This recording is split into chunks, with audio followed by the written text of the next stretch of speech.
बिस्मिल्लाहिर्रहमानिर्रहीम। अस्सलामुअलैकुम।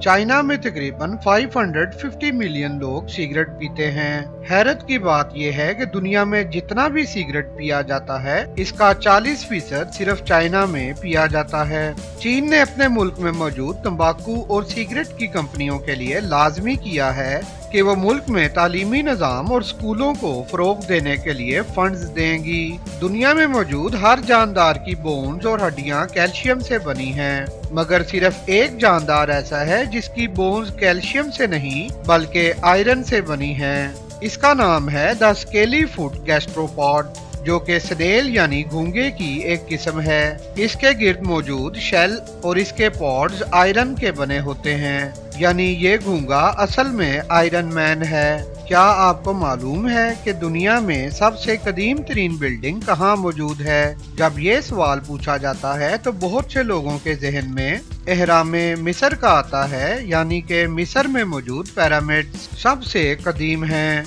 या फिर अरब और बरे सगीर में कोई बिल्डिंग होगी जो कि सबसे कदीम है, मगर सबसे कदीम तरीन इमारत फ्रांस के एक शहर ब्रिटनी में मौजूद है। इस इमारत का नाम बार्नीनेज है। ये बिल्डिंग दुनिया में सबसे कदीम इमारत है जो कि 4850 BC में तामीर हुई, यानी कि ये 6870 साल पुरानी इमारत है। आप में से बहुत से लोगों ने किलर वेल का नाम तो सुना होगा। मजे की बात ये है कि ये मछली वेल है ही नहीं, फिर इसे क्यों किलर वेल कहते हैं? ये मछली दरअसल डॉल्फिन की एक किस्म है और डॉल्फिन इंसान दोस्त मछली है। ये डॉल्फिन शार्क और वेल मछलियों को जान से मार देती हैं, इसलिए इस डॉल्फिन का नाम किलर वेल पड़ गया है। अभी हाल ही में ऑक्सफोर्ड यूनिवर्सिटी में साइंसदानों ने रिसर्च की है कि म्यूजिक हमारे टेस्ट यानी जायके की सलाहियत पर असरअंदाज होता है। तहकीक में ये चीज नोट की गई कि एक ही तरह का खाना मुख्तलिफ लोगों को दिया गया। जो धीमी साउंड यानी लो फ्रीक्वेंसी के म्यूजिक में खाना खा रहे थे,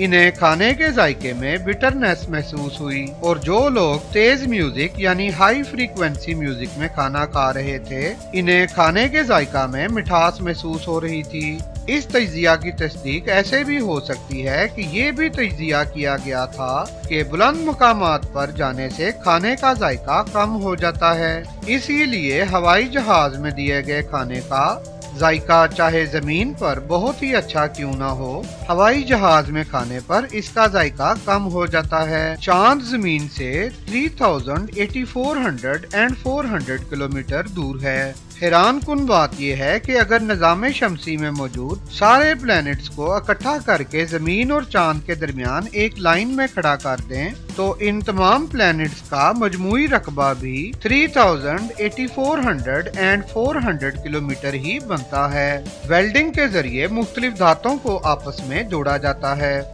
माजी में भी इंसान दो धातों को गर्म करके इनको ऊपर नीचे रखकर जोर से मारकर या दबाव डालकर इन्हें वेल्ड करते थे। ये तरीका 1700 साल पुराना है। क्या आपने पहले कभी सुना है कि वुड यानी कि लकड़ी को भी वेल्ड किया जा सकता है? जी हाँ, अब साइंसदानों ने एक ऐसा तरीका दरियाफ्त किया है जिससे दो मुख्तलिफ लकड़ी के टुकड़ों को वेल्ड करके आपस में जोड़ा जा सकता है। इस अमल को लीनियर फ्रिक्शन वेल्डिंग का नाम दिया गया है, जिसमें दो लकड़ी के टुकड़ों को आपस में जोड़कर इन पर दबाव बढ़ाकर इन्हें वाइब्रेट किया जाता है, और जब इनकी फ्रीक्वेंसी 200 हर्ट्ज तक पहुंचती है तो ये लकड़ी के दो टुकड़े वेल्ड होकर मजबूती से जुड़ जाते हैं। मजीद ऐसे हैरान कुन हकाइक को जानने के लिए वीडियो को लाइक करें, चैनल को सब्सक्राइब करें और बेल आइकन लाल घंटी के निशान को जरूर दबा दें।